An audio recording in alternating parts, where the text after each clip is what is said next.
videos today, but this first one is going to be talking in conclusion to the end of our trip and how everything went and all that. So,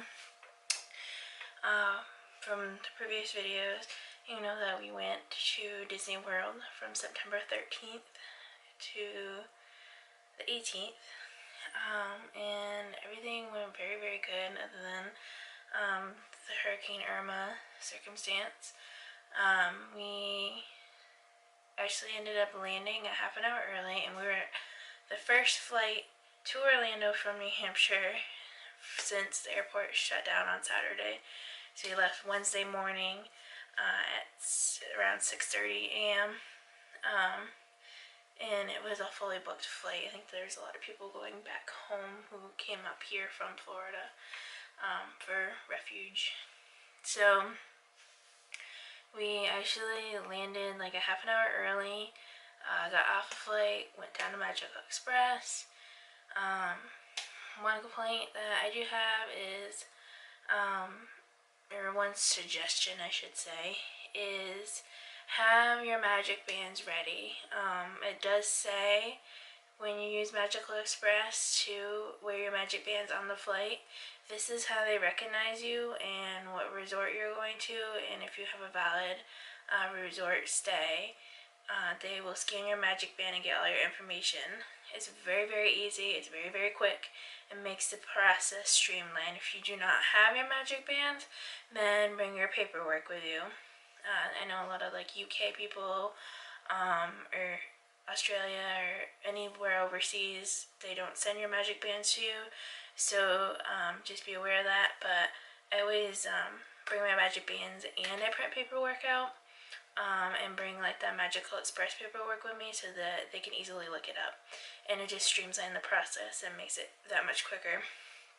There was a lot of people who were in bigger groups that didn't have that, and there was kind of a long line, so we ended up using the bathroom and then getting in line, and were able to go in, but it probably took like a good 15 minutes just waiting in line, where that process usually doesn't take that long. But after we got in line, we waited in line for maybe like 2 minutes, and then got right on a bus, and we waited maybe 15 minutes on the bus before we took off. There was supposed to be 3 resorts that I was going to that day, but there was only, I guess, that we're going to 2 of the 3, so we ended up only going to 2 of the 3. So the first stop ended up being the boardwalk, which is where we had our first night was there, and then we moved to Kidani Village. So boardwalk is always amazing. We got right there, got off. There was a sign in the lobby that said the boats weren't running that day due to circumstances from Irma, so we figured that we were going to have to walk, but we ended up going down and the boats were running, so we were lucky in that aspect. We got on the boat and we went over to Epcot, and we were in the park before 10 a.m. The park was extremely, extremely empty. It was just after 10, and we basically walked onto Frozen Ever After, which is unheard of. And then after that, we still had time before Food and Wine opened up, so we decided to go and do the Anna and Elsa meet and greet, and they were fabulous, and we were in there for quite a while talking to Anna and Elsa, and it was pretty great. And then after that, it was just about time for Food and Wine, so we walked over and did some Food and Wine booths. I did find out rather quickly that trying to get everything and then bring it over, find a table, film, and all that was extremely difficult. The biggest thing that I was worried about, because I just have my little tiny camera bag and then I carry everything in my backpack, I was afraid that I was going to forget my little tiny camera bag, which had a backup battery, and it also had my SD cards in it. So I was really worried that I was going to leave that or leave my camera, which is a $500 camera. So I don't want to leave that either. So I was just always trying to remember to put it in there. Plus I find it was difficult because it's so small that I would forget it. Or so after we got back, I ended up purchasing a handheld stand for it. So it's just like a handle that screws onto the camera. So I think that's going to be a lot better, and it's also going to create a little bit steadier quality too. So that's something that I've added on to my equipment to bring. So I did the best I could to try to remember to film what I could, but it was very difficult to film food and wine, and that's something I'm definitely going to try to work on better this September because we're going again. But I really wanted to do a lot of the food and wine and showcase that because it's really one of my favorite festivals, and a lot of people, especially like gluten-free people like me, don't know what there is to eat there. So I really want to like show that. So hopefully when me and Adam go, it'll be a little bit better because he usually carries my backpack around, and where me and my mom had separate bags and stuff, we were both trying to remember both of our things, so it was a little bit more difficult than I thought it was going to be. So we pretty much did everything in that one park, and we're done by 3 o'clock that day. And then we went back to go out the International Gateway, which is the back gateway that connects to the boardwalk resorts. And the boats were not running then, so we ended up having to walk back at the hardest part of the day, which was terrible. But we worked through it, and then we stopped and got our resort mugs, and pretty much downloads and refilled them up, and then we still hadn't gotten a text for the room yet. So I was gonna go check in because at this point it was almost 3 o'clock and that was check-in time. So it should have been ready. So we were standing in line, and all of a sudden our room popped up on my text messages. So we went over to the room, and it was the room that I had requested on travel touring plan, and it was a really great room. We had just done a standard room, and it was like a pool room view. So we rested for a little bit, and then Magic Kingdom was actually open till 11 that night, so we went out and hopped on a bus to Magic Kingdom. And again, the park was like very extremely low crowds, so we ended up doing a ton of stuff there. And we had been up. My mom said she didn't sleep at all, so she was so excited. I slept maybe for like a few hours. We had to get up pretty early to get to the airport because my grandfather brought us, and he is a school bus driver, so he had to be back at a certain time. So we were actually at the airport very early. So we had been up for an extremely long time, so about 10:30 I was like, can we go back to the room now? And we ended up getting on a bus and going back to the room, which at that point I was going to do a resort tour and a room tour because a lot of people were not in the lobby of the resort and everything. And I pretty much sat on the pull-out couch and was done. I was not getting back up.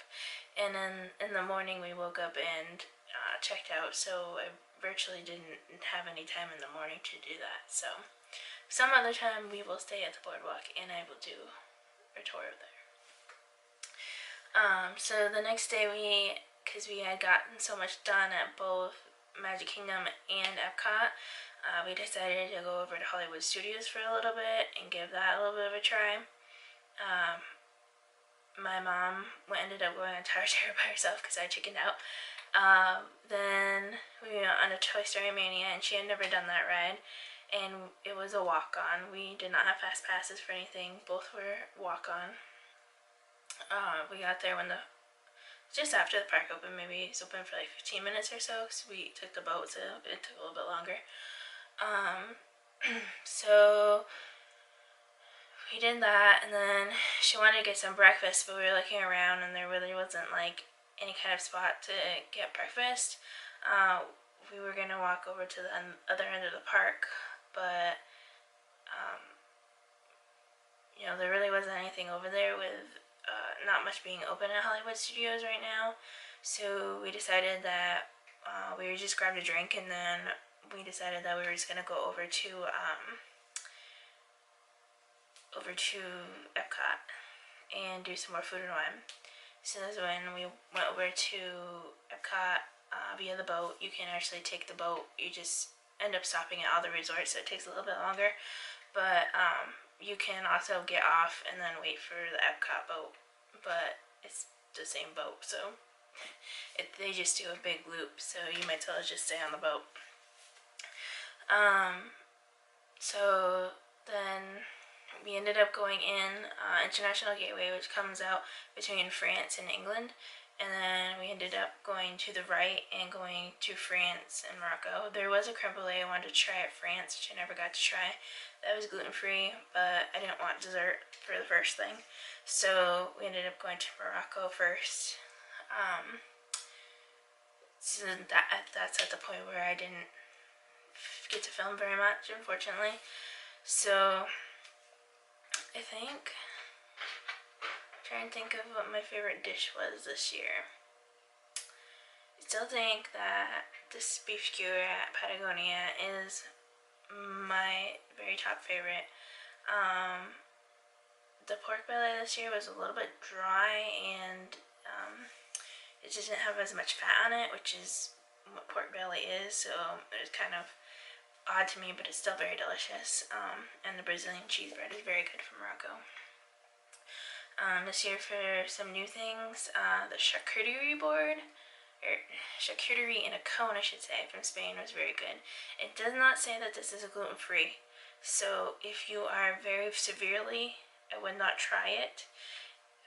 It did not affect me, but I'm very daring where I will try stuff, because it's just meat and cheese and olives, so there really shouldn't be anything in there that's going to affect you, but there's usually a reason why they didn't mark it as gluten-free.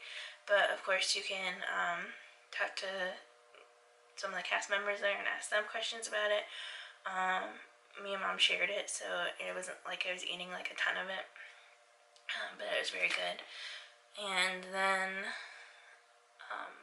I think my second favorite was probably that beet and arugula salad from Fresh. That it used to be Florida Fresh, but now it's just called Fresh.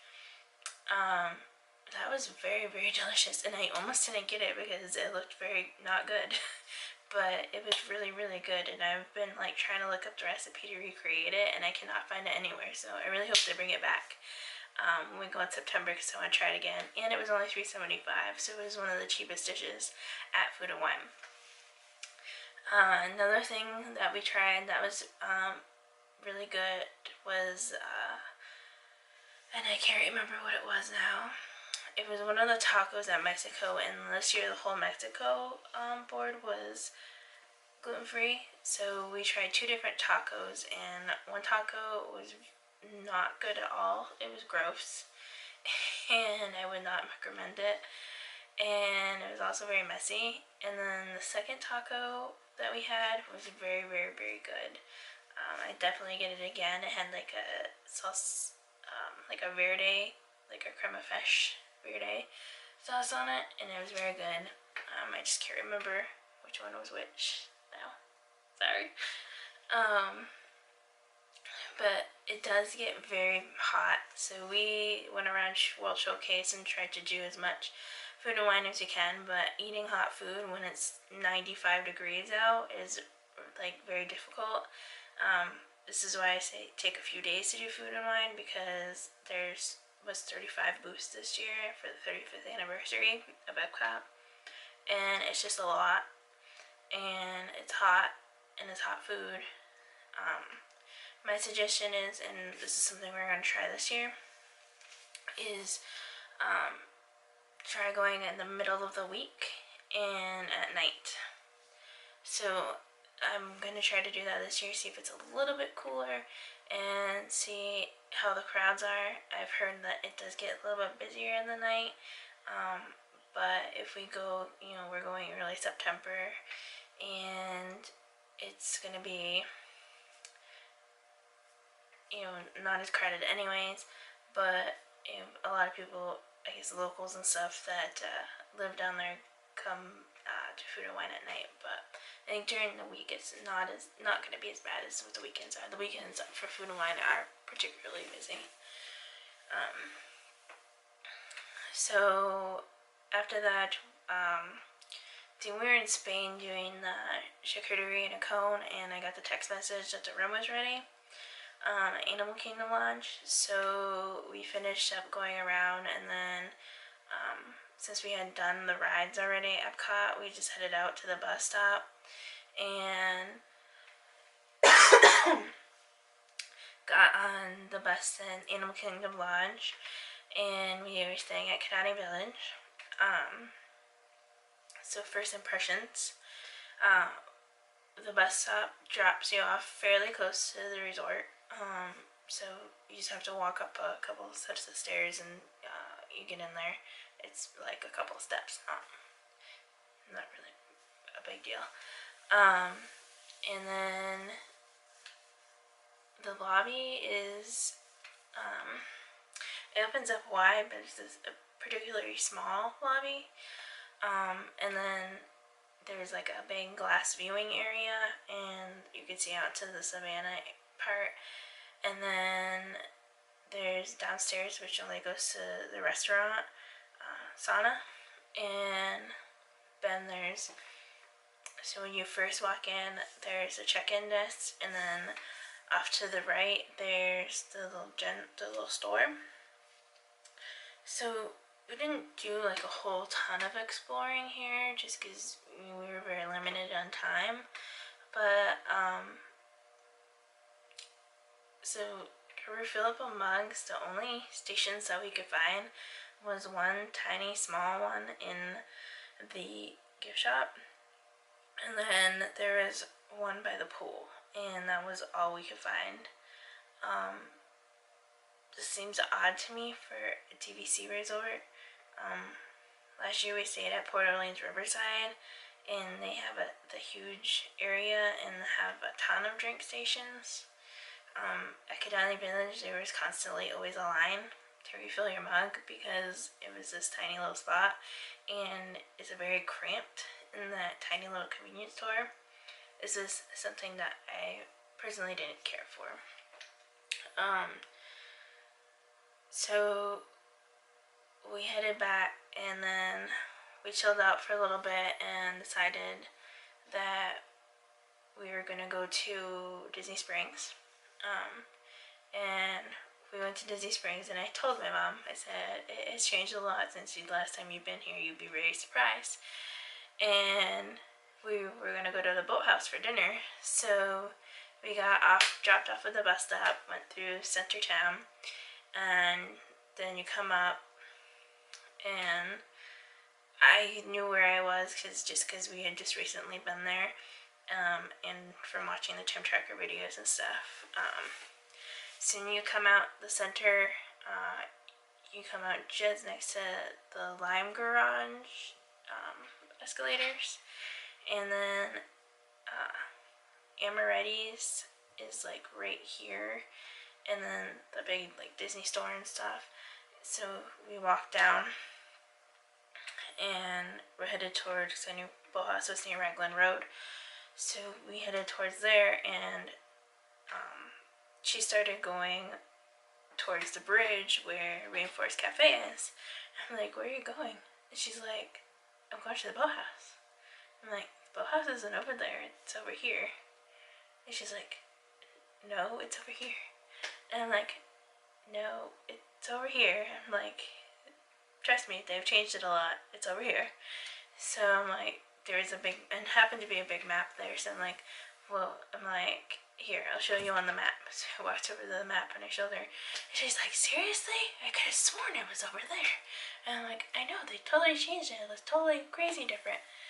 So we ended up walking over there. The boathouse, so we ended up at the boathouse, and we ended up sitting kind of in the bar section at a table. Our waiter was really very good. We didn't get an appetizer or anything, we just got dinners. because they do not have a gluten-free menu there, so keep that in mind. The chef will come out and talk to you, but they do not have a gluten-free menu, and they do not have a separate fryer for French fries. I know that's particularly one thing that I asked for because I really like French fries. So there you cannot have the French fries, so keep that in mind. So the chef came out and talked to me about what I could and couldn't have. He basically said he could make me whatever I wanted off the menu. So I ended up getting the New York sirloin with the garlic and onions. It was a very, very, very good piece of meat.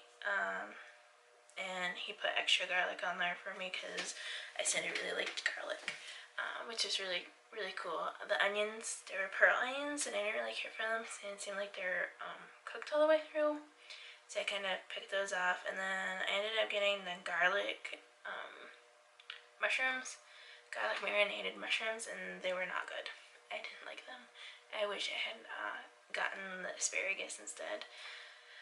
And then my mom got the lobster roll, and she had specifically asked if there was lettuce on it because she doesn't like anything on our lobster roll except for the lobster, and was told no. And it came out with lettuce and tomato, and she despises tomato, so she was not a fan of that, but she picked it off and kept going. And she said the French fries were very good. She ended up getting French fries, but she said for the money of what the lobster roll cost, it wasn't good. She said she much better enjoyed the lobster roll she had gotten earlier that day at the Food and Wine Festival at the American Pavilion. So just some things to keep in mind. The staff was very good, the chef was very good. They do not have a gluten-free menu, and they're actually known for their steak over their seafood, so that might be something to keep in mind when ordering. So after that, we did a little bit of shopping, had stuff sent back to the room. We had stuff sent back to the room. I was just thinking earlier, sent back to the room, and it looked like a storm was coming in, so we decided to head out. And then we discovered that the bus, to get back on the bus, is a 5-hour long walk.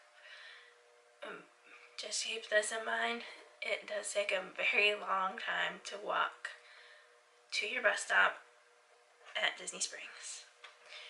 I don't even really know how long of a walk it was, but it's basically in the middle of Disney Springs, and by the time we got to our actual bus stop, we were pretty much over by, you could see Circus du Soleil building.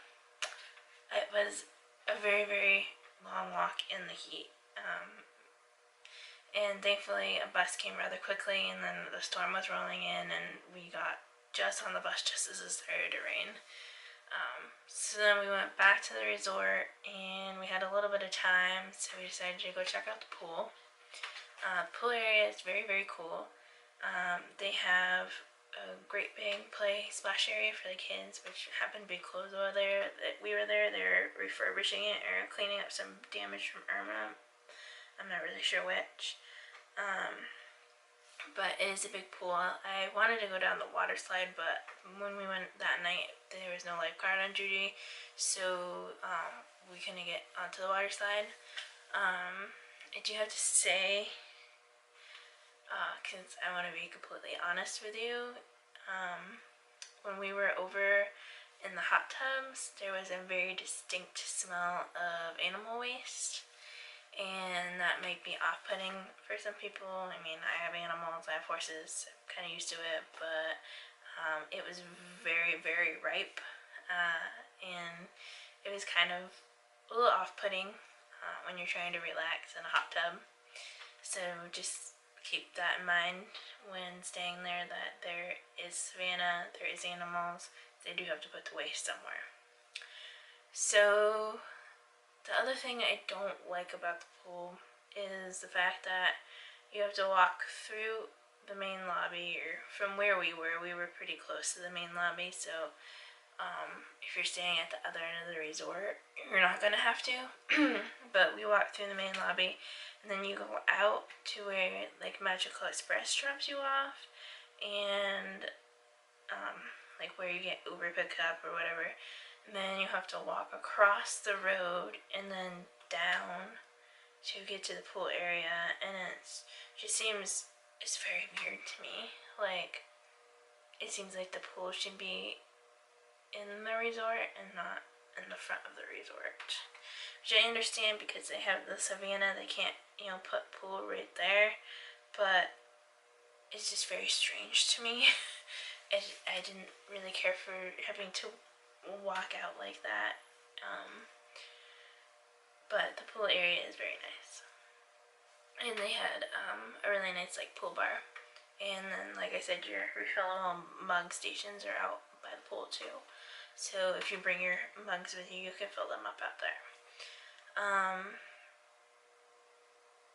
So yeah, we went swimming for like a little bit. I think the pool was closing like relatively soon. So then we headed back to the room, and then the next morning, since we were supposed to go to Disney Springs that morning, we decided to actually go to Animal Kingdom and try to get in early to get on Flight of Passage. We did have a Fast Pass later in the week, but we decided to try to go in the morning and see if we could get on it. We were there probably 25 minutes before the park was even supposed to open. And when we were riding the bus on the way over there, I looked at wait times, and there is already a 120-minute wait for Flight of Passage. And I was like, how could this possibly be? They haven't even opened the park yet. They're supposed to be holding people at the Tree of Life. Well, since Flight of Passage has been so popular, they have been opening the park extra early to those people who have done rope drop. So my suggestion to you would be to get there an hour and a half at least early before the park opens. If you want to try to get on Flight of Passage, if you don't have Fast Pass for it. We ended up just walking onto the River Journey one, and that was fine. That was a good ride. The animatronic was really awesome at the end, but it's nothing that's like thrilling or that I would use a Fast Pass for. So I'm pretty glad that we used our Fast Pass for Flight of Passage and didn't use the Fast Pass for that.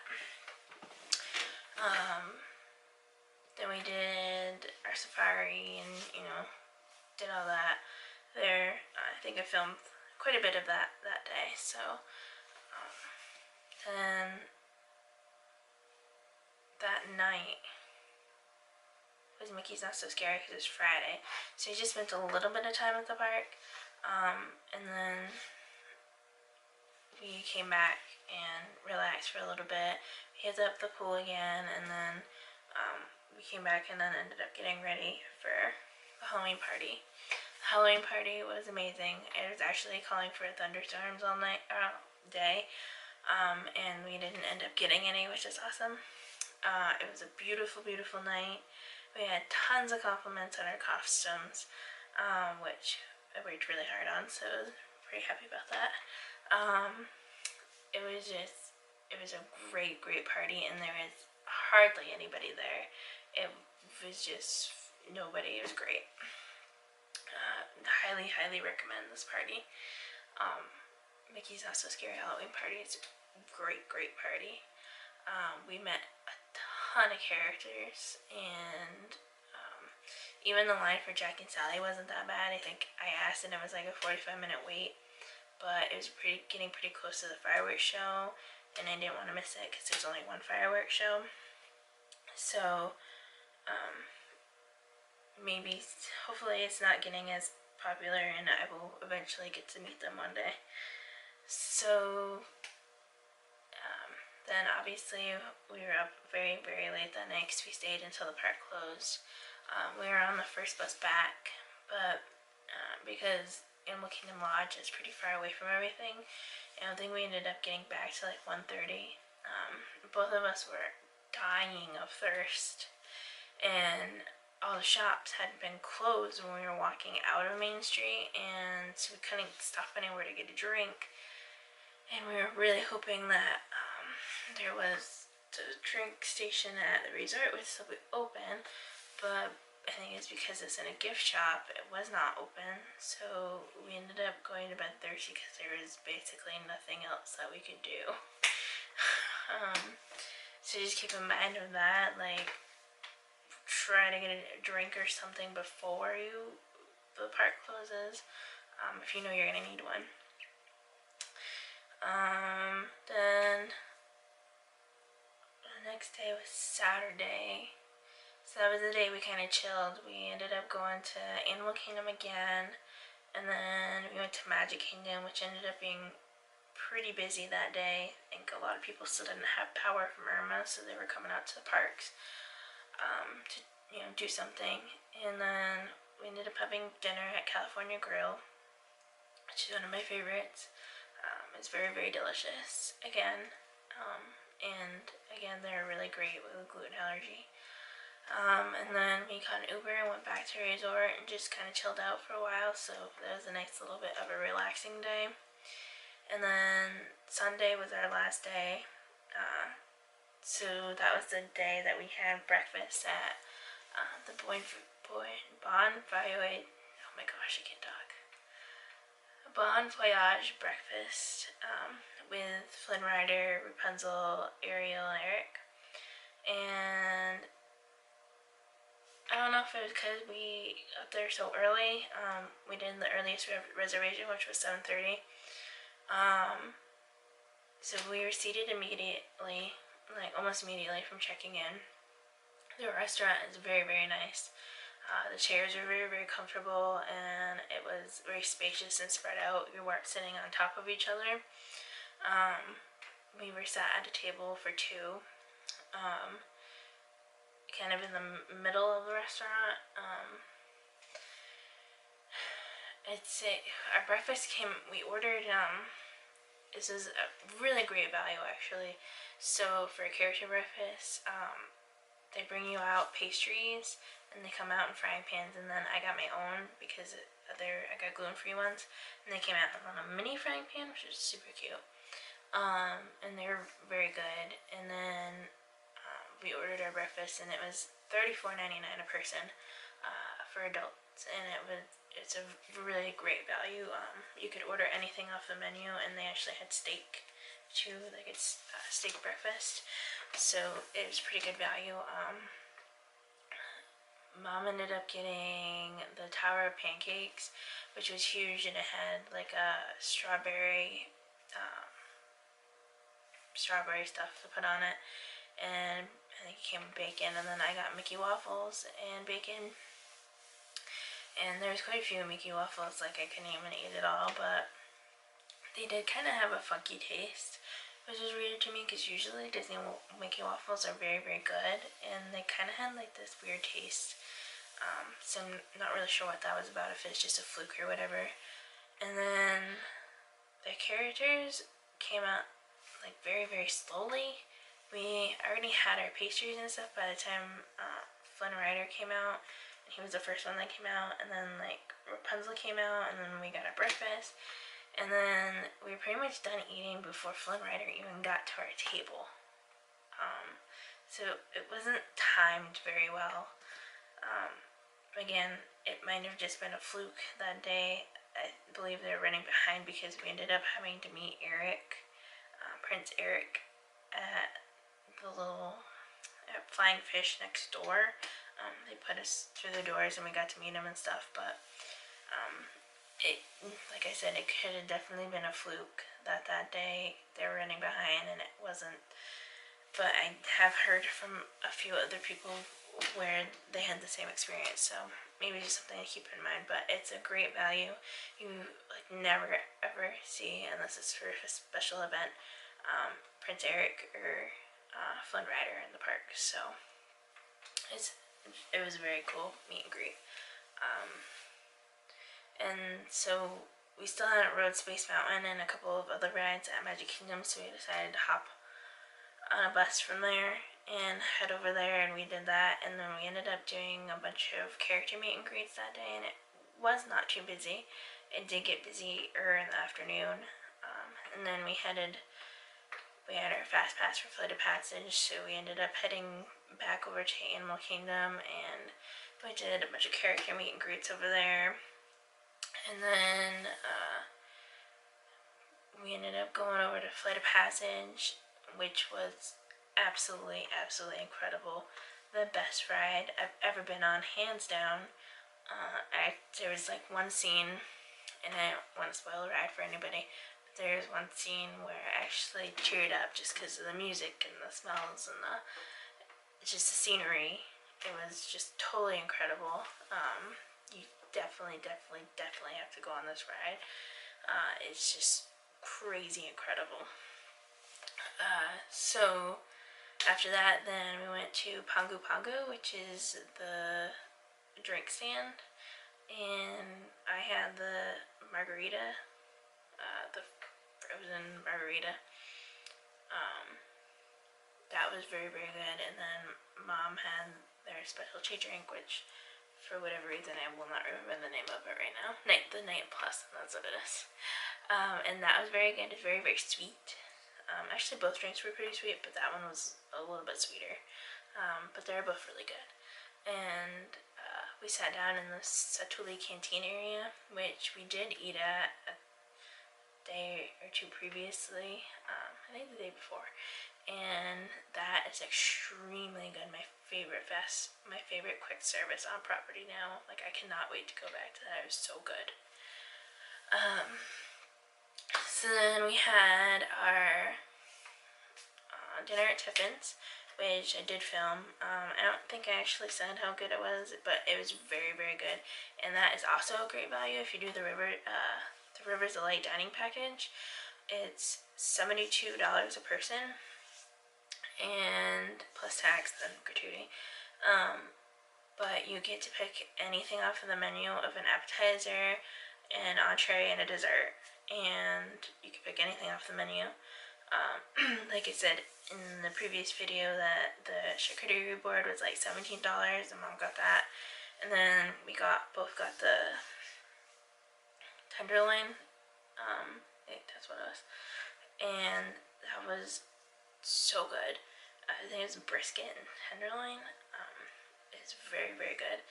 And that dish was $50, and then you got a dessert, and I think the highest dessert was like $12. So you could pick any of those, and then you got your VIP sitting pass for Rivers of Light. We had a fast pass for the safari after that, and it wasn't quite the nighttime one yet, but it was pretty close. And this was like the most giraffes I had ever seen in my life. Great safari.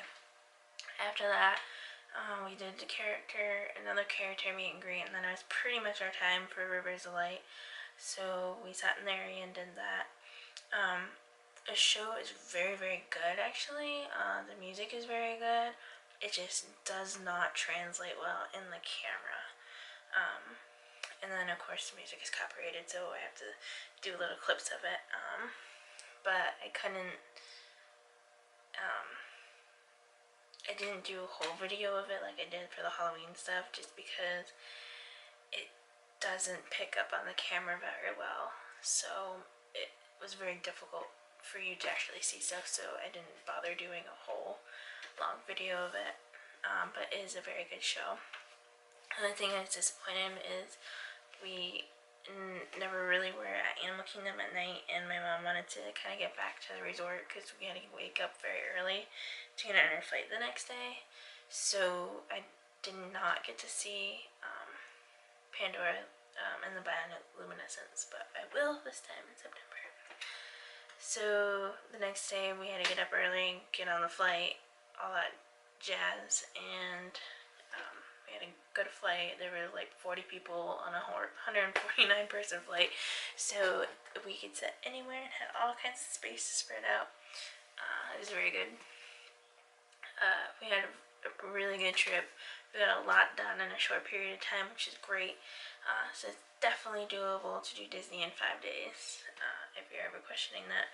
We did have park hoppers, not so great help, because if one park is busy, you can go to another one. You can do multiple parks in one day to get stuff done faster. But we had a really good trip, and it was pretty good. So that's pretty much the conclusion on that. Stay tuned, because we're going to be doing I'm going to do a video about becoming a travel planner, which is exciting news. And then we're going to be doing a series on my top 3 favorite things. And then this summer, we actually became, for Christmas, we bought ourselves season passes to Storyland, the local park here, so we're going to do some filming there. We just bought a new Jeep, so we're going to do some wheeling out there and do that stuff. And I booked myself a cruise for February 2019, so we got that coming up. And then we are booked for September, so lots and lots of stuff going on. Oh yes, and we are going up to Pittsburgh again. We rented a cabin and we're going up north to Pittsburgh with 4-wheelers. So lots of things going on. So I hope you guys stay tuned. And I hope you enjoy the new videos that are coming out and the videos from this last trip. So I will see you real soon. Alright, bye guys. Bye.